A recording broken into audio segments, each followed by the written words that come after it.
Bonjour et bienvenue sur le plateau d'Etc, votre rendez-vous mensuel pour décrypter ensemble l'actualité juridique et patrimoniale. Et aujourd'hui, plusieurs questions au sommaire de ce nouveau numéro, ce 5e numéro. Est-ce qu'il est finalement si avantageux que ça fiscalement de résider hors de France alors qu'on y détient un ou plusieurs immeubles? Et les non-résidents, comment sont-ils taxés en cas de revente de leurs actifs immobiliers français? Et si le non-résident souhaite finalement louer et non vendre son bien français, dans quel pays et comment va-t-il être taxé? Voilà, ces questions-là et bien d'autres, évidemment, auxquelles nos différents chroniqueurs vont répondre pendant cette émission. Il y aura bien sûr la rubrique actualité, et puis on évoquera à un moment les autorisations d'urbanisme. Mais d'abord, notre dossier du mois.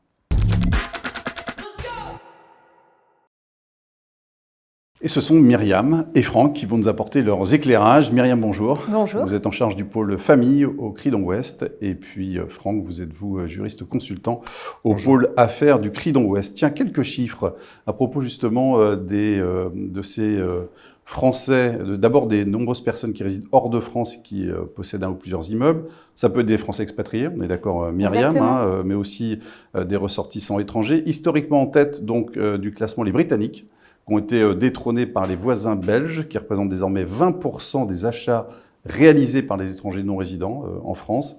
D'après les derniers chiffres publiés, les Allemands et les Néerlandais s'avèrent moins présents ces dernières années. Et puis il y a les Américains, évidemment. Et eux, ils restent stables dans l'évolution du nombre de leurs transactions. Les non-résidents, d'abord, commençons par ce mot. Comment le définir au regard de la loi, Myriam? Alors, un non-résident, finalement, on le définit a contrario. On part de l'article 4B du Code général des impôts, qu'on va appeler CGI aujourd'hui pour gagner du temps. Donc, a contrario, on prend la définition des personnes qui sont fiscalement domiciliées en France.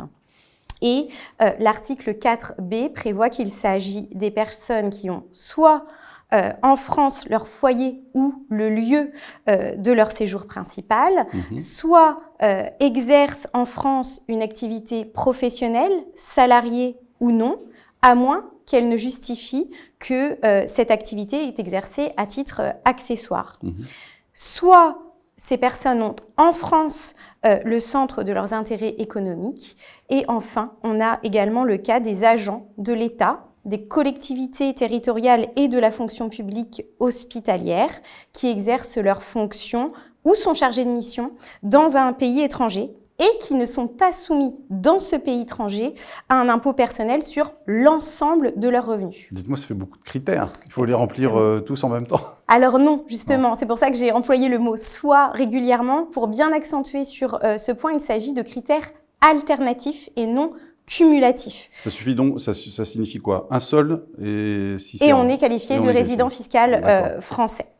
Ainsi, une personne qui répond à aucun de ces critères, c'est ça, un non-résident. Et si une personne peut être considérée comme domiciliée fiscalement à la fois en France dans un autre État, c'est possible ça? Oui, ça arrive. On a parfois la question qui nous est posée. Eh bien là, on doit se référer aux conventions fiscales. La France a conclu énormément de conventions fiscales et on a des critères en chaîne qui viennent régler ce qu'on appelle ces conflits de résidence fiscale.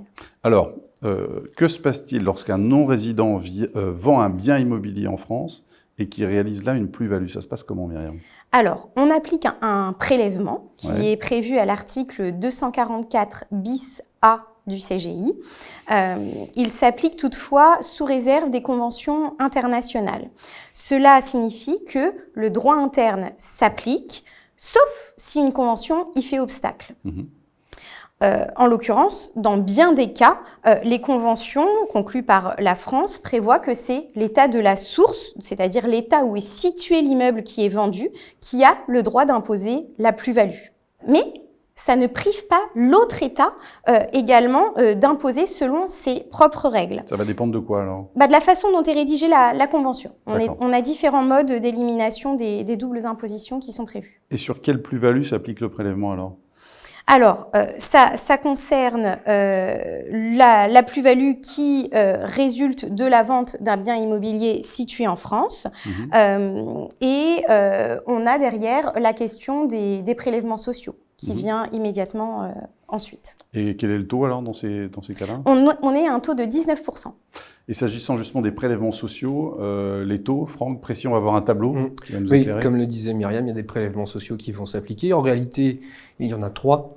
On pense à la contribution sociale généralisée, dont là le taux est fixé à 9,2% pour les plus-values. La contribution pour la réduction de la dette sociale à 0,5%. Et puis il y en a un dernier, c'est le prélèvement de solidarité, dont le taux, lui, est fixé à 7,5%. Tous ces prélèvements sociaux s'appliquent à tous les non-résidents? Pas tous les non-résidents, justement.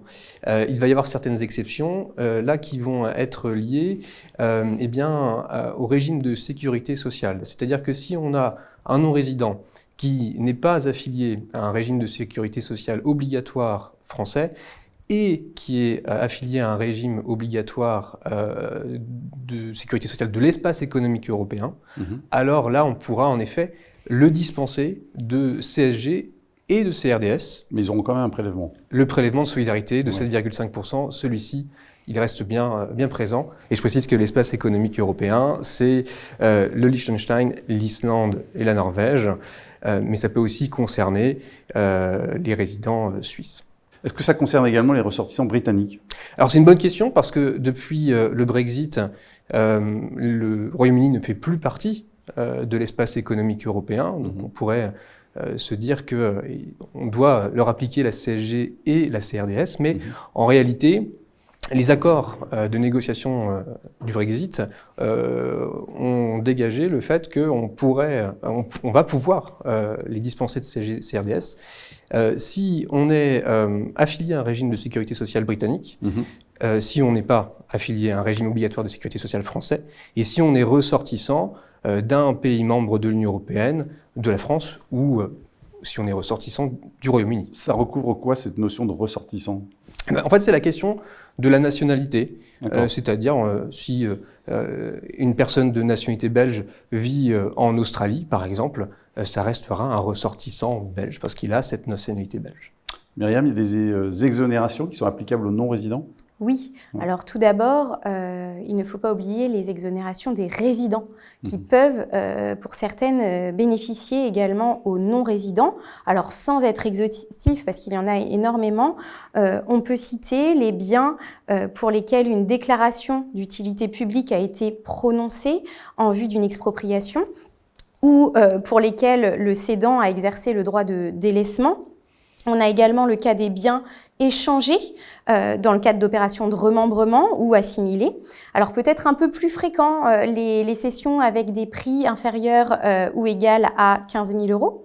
Et on a encore plus fréquemment le cas de la durée de détention, donc les biens détenus depuis plus de 30 ans, qui permettent donc d'avoir une exonération. Est-ce qu'il y a des exonérations, Franck, dont seuls les non-résidents peuvent se prévaloir? Ça existe? Oui, on peut en trouver deux, l'une étant exclusive de l'autre. La première, c'est l'exonération liée à l'ancienne résidence principale du non-résident. Elle va s'appliquer à certaines conditions. Il faut qu'au moment du transfert du domicile fiscal hors de France, ça constitue bien la résidence principale de celui qui quitte la France. Il y a des conditions de délai, notamment, à savoir qu'il faut que la cession intervienne au plus tard le 31 décembre de l'année qui suit le transfert du domicile fiscal hors de France. Puis, il y a surtout une condition très importante, au-delà de la condition du délai, c'est la condition géographique.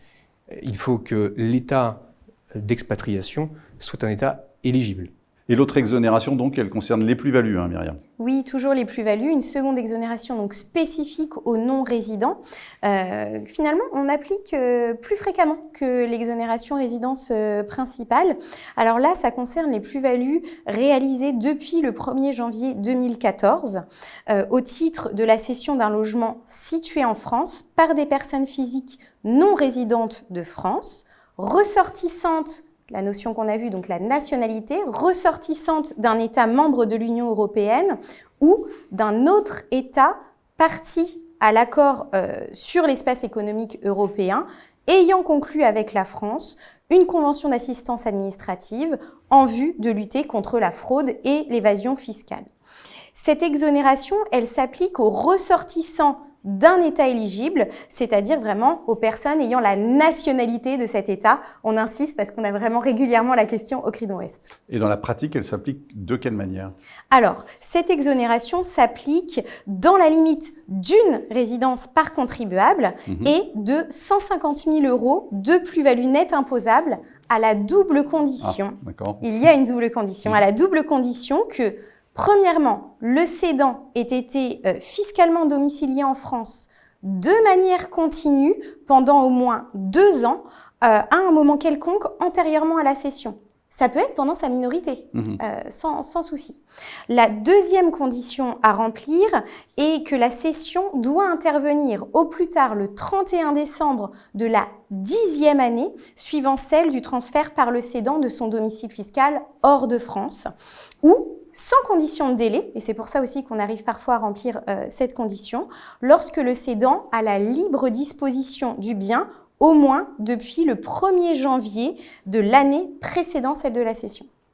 Merci beaucoup. Merci Myriam. On vous retrouvera un peu plus tard dans l'émission. Et Franck, on va parler affaires dans un instant.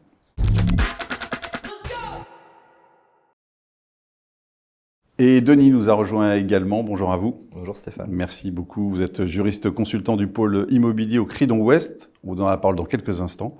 Franck, d'abord, comme pour les résidents, les non-résidents n'échappent pas à certaines formalités, notamment celles liées à la déclaration de plus-value. Les non-résidents, ils ont l'obligation, comme pour les résidents, de déposer la déclaration. Vous allez me dire exactement du numéro 2048 IMM. D'accord. La réponse est oui ou non alors? Alors, la réponse est oui. Oui.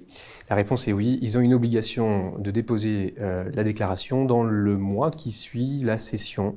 Ça, c'est vraiment une obligation. Il y a quand même quelques particularités liées notamment au cas de moins-value ou même à l'absence de plus-value. Si par exemple le résultat de la transaction est nul, il y a quand même cette obligation de déclarer et de déposer le formulaire adéquat. Donc dans la déclaration, il doit y avoir plusieurs éléments? Oui, les éléments liquidatifs, même si ça fait en effet... Le prix de vente, le prix d'acquisition? Exactement. Il n'y a pas d'exception? Alors si, il va y avoir quelques exceptions. On peut en citer 3. Il va y avoir le cas de l'exonération dont nous parlions tout à l'heure, l'exonération liée à la cession de l'ancienne résidence principale du non-résident. Donc si en effet on exonère le non-résident sur ce fondement-là, alors on sera dispensé de déposer une déclaration dans ce cas-là. Si le prix de la cession est inférieur à 15 000 €, ou alors, dernier cas, c'est si le non-résident détient le bien qu'il vend depuis plus de 30 ans. Ça change quoi pour le notaire alors? Il doit indiquer dans l'acte, dans les déclarations fiscales, le fondement en fait, et le motif de l'exonération qui permet l'absence de dépôt. Merci beaucoup Franck pour ces précisions. Denis, la parole dans un instant. Et il y a Audrey également qui va nous rejoindre.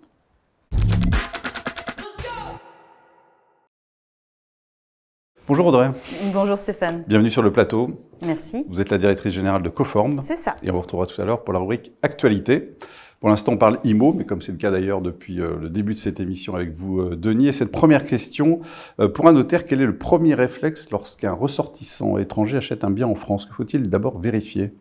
Alors, le premier réflexe pour le notaire, c'est de vérifier si le document qui a été transmis, donc par exemple l'acte de naissance ou le contrat de mariage, a bien fait l'objet d'une légalisation ou d'une apostille par l'État qui l'a émis. Si on veut vérifier quelle est la procédure à suivre, donc apostille ou légalisation, il faut aller voir sur le site diplomatie.gouv.fr. Ça doit être traduit, le document? Tout à fait, il doit être traduit dès lors qu'il est annexé à un acte. Et quelles sont les règles en matière de traduction lorsqu'un ressortissant étranger achète un bien immobilier en France alors? Le ressortissant étranger, dès lors qu'il ne parle pas français, il va avoir des difficultés sur son consentement libre et éclairé. Donc il faut faire appel à un traducteur qui va permettre de s'assurer du consentement libre et éclairé de l'acquéreur. Traducteur assermenté? Traducteur assermenté, oui et non. Il faut qu'il soit assermenté pour tout ce qui est traduction de documents écrits. En revanche, pour la traduction au moment de rendez-vous, une traduction orale, il n'y a pas d'obligation légale que le traducteur soit assermenté, mais il est vivement recommandé de faire appel à un traducteur assermenté. Il ne faut pas qu'il y ait de conflit d'intérêt en fait. Pour le traducteur non assermenté, il faut bien vérifier qu'il n'y a pas de conflit d'intérêt. Donc par exemple, l'époux ne peut pas traduire pour son épouse, et il faut vérifier qu'il a bien la qualité pour être témoin instrumentaire. C'est les mêmes règles pour l'acte authentique ? Exactement, ce sont les mêmes règles. L'interprète doit comparaître à l'acte et le signer et indiquer qu'il a bien traduit fidèlement tous les propos et tous les documents qui ont été transmis. Donc il doit comparaître à l'acte et signer en même temps. Exactement. C'est quoi les risques autrement ?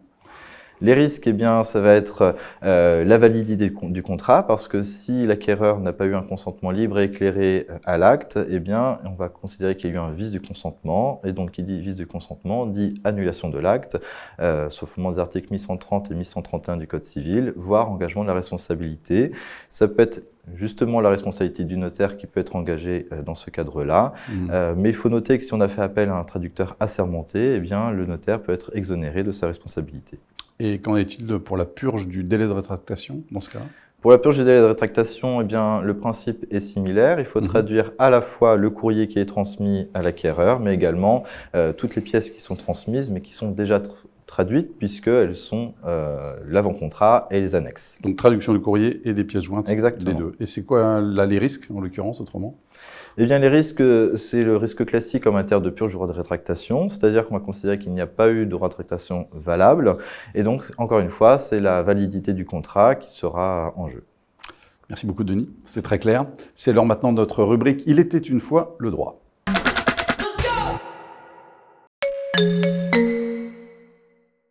Français expatriés, Belges amoureux de la Dordogne, Britanniques nostalgiques de la Riviera, tous ont un point commun. Un jour ou l'autre, il faut vendre la maison. Mais qu'on vive à Tokyo, Londres ou Lisbonne, l'administration fiscale française garde un œil sur les mètres carrés restés au pays. En cas de vente, la règle est simple. 19% d'impôt sur la plus-value, jusqu'à 17,2% de prélèvements sociaux, sauf pour certains affiliés européens ou suisses. Oui, la fiscalité aime les exceptions. Quant aux exonérations, ça se mérite. Résidence principale avant le départ, détention longue, bien rester libre d'usage. Le Code général des impôts ne fait pas dans la poésie. Et au-delà de l'Union européenne, impossible de signer sans désigner un représentant fiscal agréé. Le fisc veut un interlocuteur local, en toutes circonstances. Pour résumer, vivre ailleurs, c'est possible. Mais pour le fisc, un bien français reste fondamentalement français. Les autorisations d'urbanisme et les réponses à vos questions, c'est la suite de ce 5e épisode d'Etc.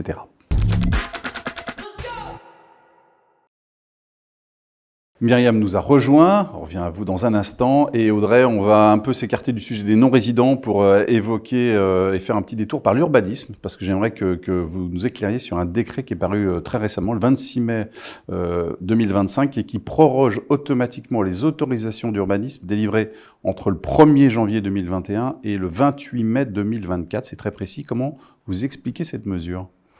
Bien, donc ce décret proroge les autorisations d'urbanisme, mais de manière exceptionnelle. C'est pas la première fois qu'une telle dérogation se fait. En fait, c'est pour soutenir le secteur de la construction qui souffre en ce moment du fait de la conjoncture difficile qu'on connaît actuellement.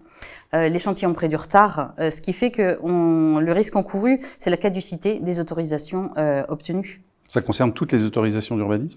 Tout à fait. Ça concerne les permis de construire, les permis d'aménager, les permis de démolir et les décisions de non-opposition à la déclaration préalable. Et la durée de validité d'une autorisation d'urbanisme, c'est quoi ? Alors, normalement, le délai est de 3 ans avec une prorogation d'1 an renouvelable une fois. Alors, ça, c'est par rapport au commencement des travaux. Mais il y a des exceptions, des conditions, hein. Il y a des conditions pour obtenir la prorogation. Il faut qu'elle soit demandée par le bénéficiaire au moins 2 mois avant l'expiration du délai de validité. La demande est acceptée si seulement la règle d'urbanisme n'a pas évolué de façon défavorable pour le projet envisagé, et donc la prorogation n'est pas automatique. Et donc, par rapport à ce décret, c'est quoi les mesures de prorogation qui ont été prises pour ces autorisations d'urbanisme? Il y a une réduction déjà enfin une augmentation, on va dire plutôt oui. du délai de validité. Tout à fait. Pour les mesures entre le 28 mai 2022 et le 28 mai 2024, le délai de validité a été porté à 5 ans au lieu des 3 ans initialement prévus. Et dans ce cas, par contre, aucune prorogation prévue à l'article R 424-21 du Code de l'urbanisme ne sera admise. Et pour avant 28 mai 2022? Tout à fait. Entre le 1er janvier 2021 et le 27 mai 2022, la prorogation elle sera automatique d'1 an pour le délai de validité, mais seulement pour les autorisations dont les travaux n'ont pas commencé et si elles ne sont pas périmées grâce à l'obtention d'une ou deux prorogations. Et il y a des conditions, ou une au moins? Tout à fait. Une condition est posée puisque cette prorogation ne s'applique qu'aux autorisations encore valables au jour de la publication du décret, c'est-à-dire le 28 mai 2025.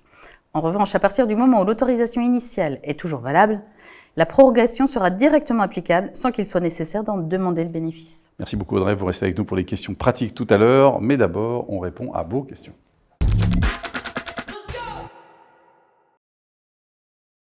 Myriam, une première question qui provient d'un notaire sartois. Il est consulté par un candidat à l'expatriation qui s'interroge sur la fiscalité qui sera applicable à ses revenus locatifs issus de biens immobiliers français qu'il détient d'ores et déjà ou qu'il envisage d'acheter après son installation à l'étranger.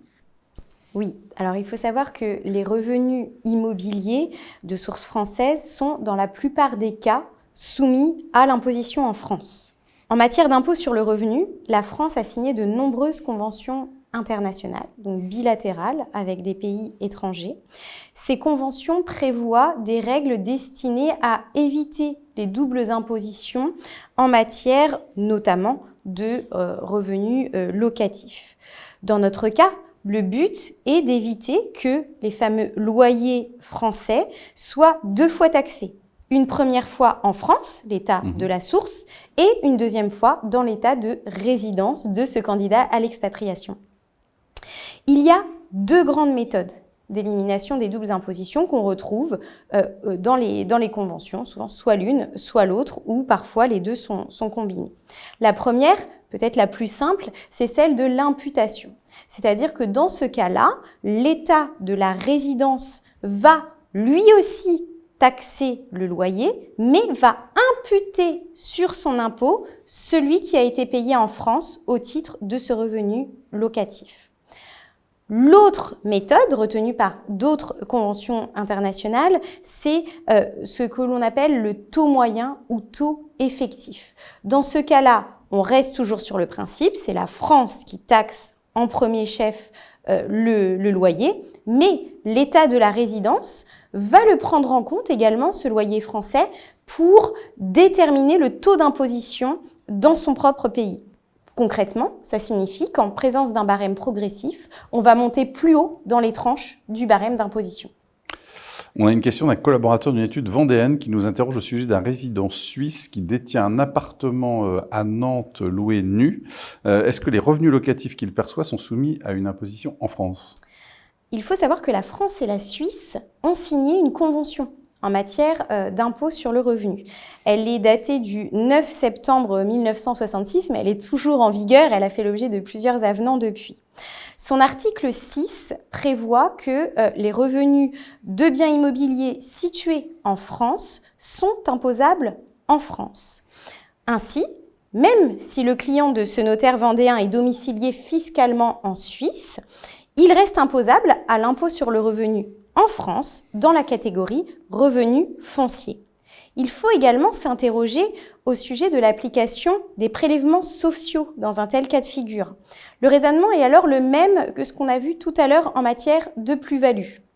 Comme Franck l'a expliqué tout à l'heure, les personnes physiques qui relèvent d'un régime de sécurité sociale au sein de l'espace économique européen, soit les pays de l'Union européenne auxquels il faut ajouter l'Islande, la Norvège, le Liechtenstein et la Suisse, sont exonérées de CSG et de CRDS si par ailleurs elles ne sont pas à la charge d'un régime de sécurité sociale français obligatoire.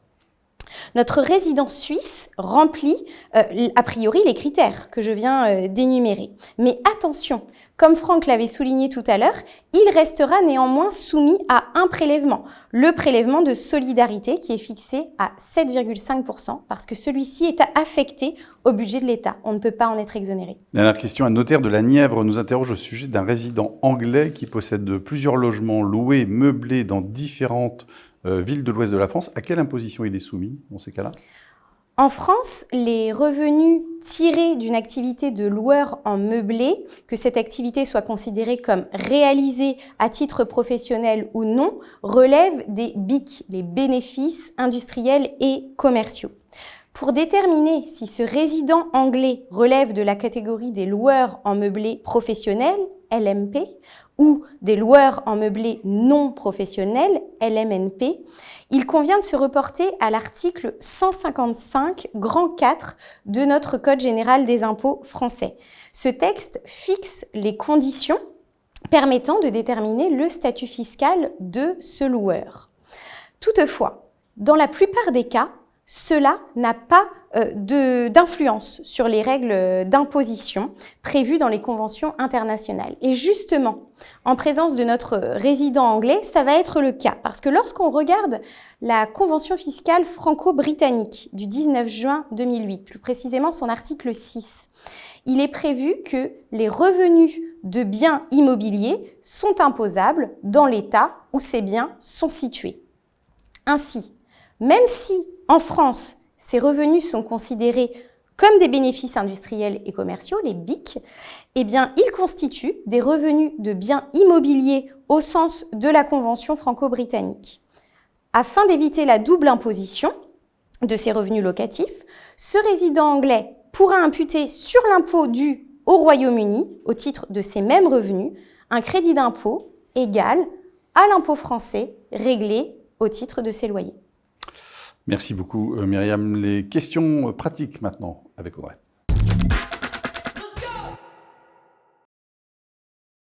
Bon, on l'a compris Audrey, le paiement de l'impôt de plus-value pour les non-résidents, ça obéit à des règles très particulières. Et il y en a une qui mérite une attention, c'est celle concernant le représentant fiscal. De quoi s'agit-il ? Le prélèvement sur les plus-values réalisées est acquitté sous la responsabilité du représentant fiscal accrédité par l'administration fiscale. Il s'acquitte en lieu et place du non-résident de l'impôt sur la plus-value. Ça concerne tous les non-résidents. Il y a des exceptions, comme toujours. Tout à fait. Sinon, ce ne serait pas du droit fiscal. Ouais. Quand le non-résident est dans l'Union européenne, il n'y a pas de représentant fiscal. Dans l'espace économique européen, il n'y en a pas besoin s'il y a eu une convention d'assistance administrative pour lutter contre la fraude et l'évasion fiscale et une convention d'assistance mutuelle en matière de recouvrement d'impôts. Mais est-ce que les résidents des territoires d'outre-mer sont considérés comme des résidents de l'Union européenne ? Pas du tout. En fait, on associe les pays et territoires d'outre-mer, mais ils ne sont pas intégrés à l'Union européenne. Donc pour eux, il y aura besoin d'un représentant fiscal. Donc Wallis et Futuna, Nouvelle-Calédonie, Polynésie française, Saint-Pierre-et-Miquelon. Ça veut dire qu'une personne physique qui n'est pas domiciliée dans un État membre de l'UE ou qui est dans un autre État mais qui n'a pas signé les conventions adéquates doit désigner forcément son représentant fiscal. Tout à fait. Mais là, il y a encore des exceptions. Ben oui, sinon ce ne serait pas drôle. Même pour les personnes qui sont domiciliées dans un État non éligible, hein, de toute façon. Oui, parce qu'il y a plusieurs exceptions. Il faut que le prix de cession n'excède pas 150 000 €, que le bien soit détenu depuis plus de 30 ans, ou alors l'exonération dont Franck parlait tout à l'heure, qui est liée à l'ancienne résidence principale en France, qui dispense automatiquement si un au moins des critères est rempli. Merci beaucoup Audrey. Merci. Merci Myriam. Et merci à tous les intervenants qui se sont succédés pendant ce numéro 5 d'Etc. On se retrouvera bientôt pour la suite. On évoquera notamment le notaire et les opérations de financement. À bientôt.